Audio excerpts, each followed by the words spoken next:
కృత్రిమ మేధ రంగంలో ప్రపంచవ్యాప్త సహకారం ఉండాలని, దాని ప్రయోజనాలు అన్ని దేశాలకు అందాలని ఏఐ అంతర్జాతీయ సదస్సు తీర్మానించింది. సర్వజన హితాయ సర్వజన సుఖాయ అనే సూత్రం ఆలంబనగా ఈ మేరకు న్యూఢిల్లీ డిక్లరేషన్ను ప్రకటించింది.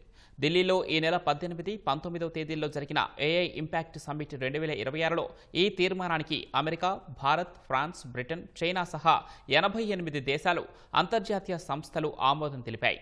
ఏఐ లబ్ధిని మానవాళి అంతా పంచుకోవాలని పిలుపునిచ్చాయి. ఏఐపై అన్ని దేశాల సహకారానికి తీర్మానం చేయటం కీలక మైలురాయి అని అధికారిక ప్రకటన పేర్కొంది. ఏఐ వనరుల్ని ప్రజాస్వామీకరించాలని, ఆర్థిక వృద్ధి, సామాజిక మేలుకు దానిని ఉపయోగించాలని వివరించింది. దీర్ఘకాలిక అంతర్జాతీయ భాగస్వామ్యం, ఆర్థిక వృద్ధికి ఏఐని కీలక సాధనంగా పరిగణించడం వంటివి దీనిలో ప్రస్తావించింది. శాస్త్రీయ సంస్థల్లో ఏఐ వాడుకకు అంతర్జాతీయ వ్యవస్థ ఏర్పాటు చేసి పరిశోధనల్లో ఏఐను వాడాలని సదస్సు పిలుపునిచ్చింది.